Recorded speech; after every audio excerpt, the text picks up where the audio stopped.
The downfall of Diddy inside the Freakoffs. This is the latest on the TMZ documentary series they did that's showing on Tubi. I don't know if that was just released. I know there's 3 parts, it looks like. I want to talk about them. I want to talk about that. I want to talk about Shyne Barrow, who's got a documentary coming out on Hulu, and some of the victims and such more when it comes to the Diddy case and what's going on with Tony Busby and the lawsuits and the actual documentary itself on the TMZ documentary. I guess there were 3 of them. And when I looked to see this latest one, it said 3. I don't think I saw the second one. I certainly didn't see all of the first one. Really not my thing. And we've heard it all on YouTube before. Everyone's talking about it. So it is what it is. Let's get into Diddy updates. November 14th. Today's Thursday. Time to Talk podcast. Time to talk Diddy and what's going on there. Now, if you haven't subscribed, thank you for joining me. I appreciate it if you hit that subscribe button now and follow us here. Hit the notification bell so you know when I put up new content. All right, so let's just get right into this. The thing that was most notable to me was Tony Busby talking about that he has sent demand letters to celebs, politicians, high-profile business people to pay up or face a very public, reputationally damaging lawsuit. Reputationally damaging lawsuit. Pay up. So there's all these deals going on behind the scenes, I guess, and he's orchestrating payoffs, I guess. Is that like keeping it low key? Like, hey, give us this much money and we'll, I've got you on tape or I've got you doing X, Y, Z and you don't pay us. We're going now. I don't this is something else, man. We're never going to get these names, are we? We're never going to know. We can watch YouTube videos all day long where the title says, Jay-Z did this, Oprah did that. Leonardo DiCaprio, Brad Pitt, all these names are going to consistently be named, right? We're going to hear about it over and over again. But I think like the Epstein list, we're never going to know. We are never going to get these names. I don't think so. And he's working on, again, basically letting these people know you better pay up now or this is going to go public, which I don't know. I think he should go public anyway, right? Even without them paying up. If he's really got legitimate evidence, he's got a real case, there are minors involved here. This is legal stuff outside of the civil case. He should be ponying up the details and such, whatever he's got. Also, Ray J is in this documentary. I'm not a big fan of Ray J. Never trusted him and find him kind of skeezy, especially when he did the whole, he did the video with Kim. He knew what he was doing, and she knew what she's doing. It's no big deal. I'm not blaming him for the video, and then years later, when she's married to Kanye, Yeezy, he does the whole "I hit it first" video, which I thought was just a really bitch move. I thought that was just kind of that was not cool. So anyway, I take what he says with a grain of salt, but he's saying that celebrities have been paying victims to keep their names out of the allegations. So I don't know where he's getting that information, but I guess he knows. He knows. How would he know that? I don't know. How would he know which celebrities are? Because who's actually going to say that, right? If you're a huge celebrity, even if you know Ray J personally, you're not sitting around telling him, I was at a freak-off party and I might be getting got, son. I might have some trouble coming up. But what I've been doing is basically paying some of the victims that I dealt with and was taken advantage of, and I've been paying them so they keep my, nothing happens to me. He's not. No one's telling him that. No one's telling him that. So I don't know where that's coming from, but he did bring up one viable point, which is that Busby and other attorneys and such, they are treating this like a what he used, a mesothelioma case, like a commercial, right? Or like a personal injury attorney commercial that you see on TV. Have you been to a Diddy party? If so, you may be entitled to compensation. Call now, 1-800-FREAKOFFS, right? And it's true, when you put up a certain amount of money and people know there's money out there to be got, everyone's coming out of the woodwork and looking for a payday, like this Adria English, right? If you recall, I did 2 videos on that. If you want to look on the channel, I'll put a link in the description. I'll put a link over here and you can see those videos. The first one, I was skeptical and I just wanted to report on it and talk about it. And then the second one, I'm sorry, I had to go in on her because she was just really, really full of it. But anyway, so yeah, Ray J, looking at what he's at. In the downfall of Diddy, inside the Freakoffs, Ray J claims high-profile celebrities are reaching out to victims and offering them money in exchange for avoiding any public exposure. And aspiring singer-songwriter Tania Wallace described her experience at a 2018 party where she said she saw minors dressed up like Harajuku Barbies, red lipstick, looking really sexy. Now, what she really said was little people And Harvey kept pressing her to get her to say underage people or kids. And she wouldn't do that. And she said that they were whatever. At first, I thought she was talking about small people or midgets or whatever. I don't whatever the political correct term is. But she claims they're minors. So again, take her thing with a grain of salt. I don't know. Stevie J's in this documentary, and he's talking and he's sticking by his man. Oh boy, I never looked into Stevie J in terms of his relationship with Diddy and to what degree he's involved. I haven't even seen any of the interviews, but in this one, I definitely paid attention because he's making it seem as if Diddy is going through a media crucifixion, and we'll wait to see what happens. And I'm like, bro, that ship sailed a long time ago.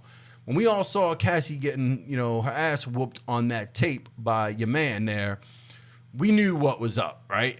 There's way too much going on. There's way too much smoke out there. This is not a situation where, the media is making him look bad. No, he made himself look bad. Stevie J, if I had to guess, has definitely got something, and I'm sure I'm not the first one to say this, right? Again, I haven't looked into Stevie J and all that stuff, but I'm sure I'm not the first one to say that he's probably got dirt under his nails as well, and he's probably equally involved. There's no way. He tried to claim that he wasn't at freak-off parties and he didn't do this and didn't do that and he didn't know, and Puff did his thing. Yeah, okay, I don't believe you. You're that close.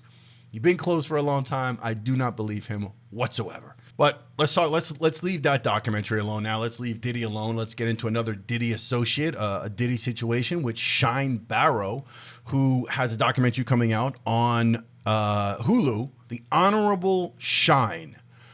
So he's turned his life around after his short-lived musical career and the scandal at Club New York back in 2000 and doing jail time.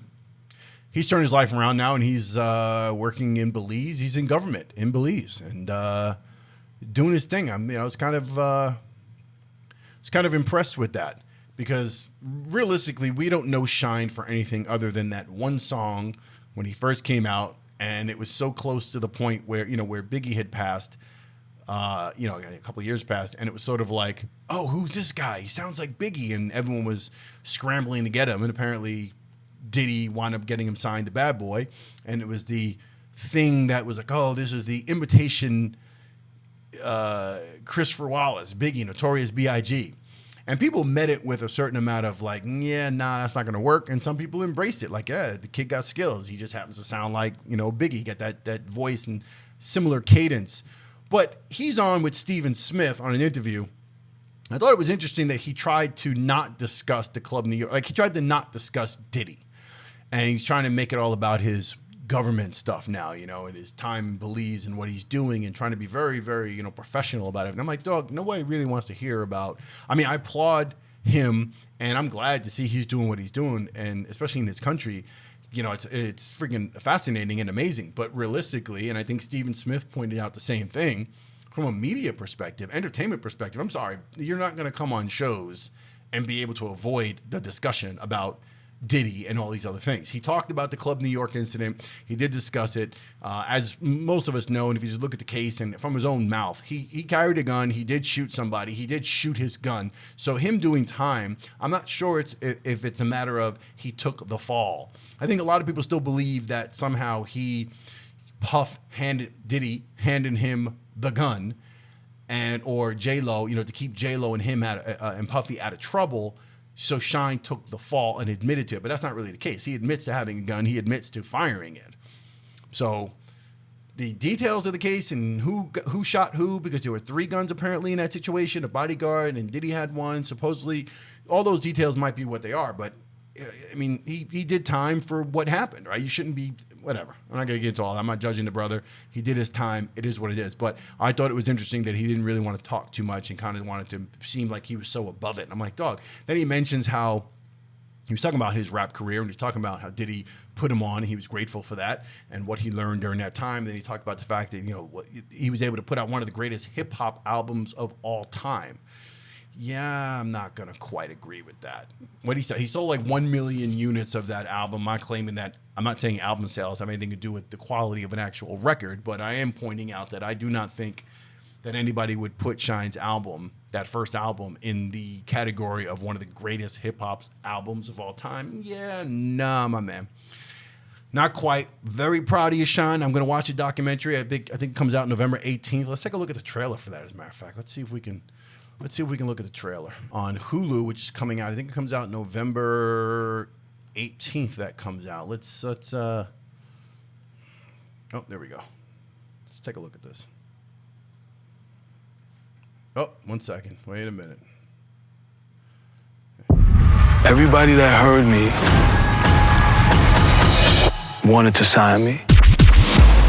I would ride my bicycle up the Brooklyn Bridge, and by the time I got down, raps would just come to my head. I got a call. They was like, yo, you gotta hear this kid. His name is Shyne. Kid is nice. Now tell me who on the with us. Ashes to ashes, dust to dust. Whoa. This is a bad beat. Everybody wanted him. Somebody called Diddy and started talking crazy. Signing to Bad Boy, I became a millionaire. Bad Boy was very much like a family for a very long time.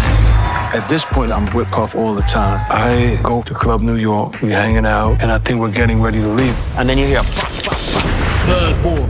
Police are questioning entertainers Sean Puffy Combs and Jennifer Lopez following a shooting at a nightclub. I had nothing to do with a shooting in this club. Puff couldn't handle going to jail. Every man for himself. Puffy got acquitted and he got 10 years. He was betrayed.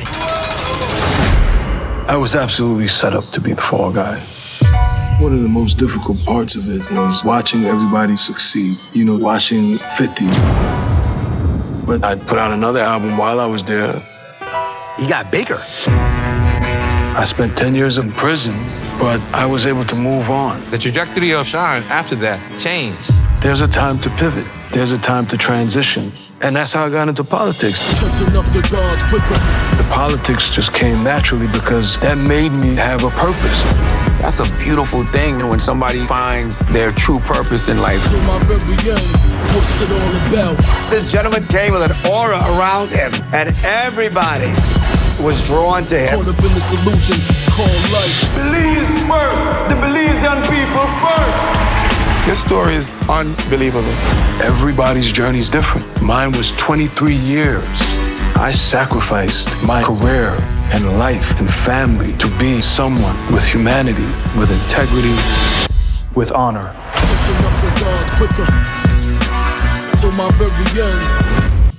November 18th, Shyne. We'll see what happens with that. It should be interesting. We'll see. Should be interesting. Now, again, if you look at the trailer, there's that conversation about how he took the fall. You know, it wasn't his fault. But again, in the Stephen Smith interview that I watched earlier, he says, I had a gun, I shot it. So we'll see how the whole thing goes. I'm interested in seeing that. And like I said, I'm happy to see him doing his thing in politics, and he seems to be on the right track and for success, 100%, even like further success. I'm going to go back and listen to Shyne now today. It's what I'm going to do. I'm going to go back and find that first album and the second album on Tidal, and I'm going to give that a listen because I haven't really, just to be honest with you, I'm saying that the first album definitely was not one of the greatest hip-hop albums of all time, but I don't know the rest of his work per se. I just know, and don't lie. Y'all know out there. How many of y'all out there actually know Shyne's work and listen to those albums and can go word for word with any of Shyne's work outside that first song with that crazy sample that we all know from back in the day, right? Let me know in the comments below. I want to hear. On another note, listening to Biggie recently. I'm listening to Biggie in the car. I got my 11-year-old with me, and I'm playing. What I do is I'll play like the non-explicit version, and I'm listening to my 11-year-old, and he hears Puffy. Again, you could tell people's age by how they refer to Sean Combs. If we call him Puffy, then we're from that generation. So Puffy is in the background making all that noise on all the albums, like on Biggie's albums and on Mace's album and such. And my 11-year-old is, oh, that's Diddy. Oh, Daddy, you're listening to Diddy. And I'm like, look, man, I'm listening to Biggie. I'm listening to Biggie. Notorious B.I.G., Brooklyn, Stand Up. The late, great Christopher Wallace is who I'm listening to, not Diddy. Not going to stop listening to Bad Boy albums because of Diddy. They're not his per se, right? I mean, he didn't create beats.